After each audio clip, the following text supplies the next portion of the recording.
ગીર સોમનાથમાં બીએલઓ શિક્ષકના આત્મહત્યાથી રોષ હજુ પણ યથાવત છે।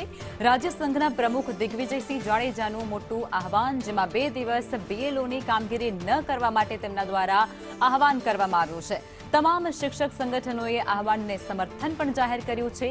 પ્રાથમિક શિક્ષક સંઘના ઉપપ્રમુખ દિગ્વિજયસિંહ સાથે ખાસ ચર્ચા પણ થઈ છે। બીએલઓની કામગીરી પૂર્ણ કરવા માટે વધુ સમય આપવાની માંગ અત્યારે તેમના દ્વારા કરવામાં આવી રહી છે। દબાણ વગર શિક્ષકો પાસેથી કામ લેવામાં આવે તે પ્રકારની માંગ પણ હરિવાડા દ્વારા કરાઈ રહી છે। આજે અમારા રાજ્ય સંઘના પ્રમુખ દિગ્વિજયસિંહ જાડેજા સાહેબે આહવાન કરેલું છે તમામ કર્મચારીઓને, 2.25 લાખ શિક્ષકોને જે બીએલઓની કામગીરી કરે છે એ તમામ શિક્ષકોને 2 દિવસ સુધી કોઈ પ્રકારની કામગીરી નહીં કરવાની।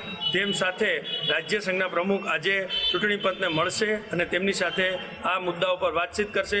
જો આવી રીતે ફૂલ ટાઈમમાં કામગીરી કરવાની થશે તો આનો ઉગ્ર વિરોધ કરશું।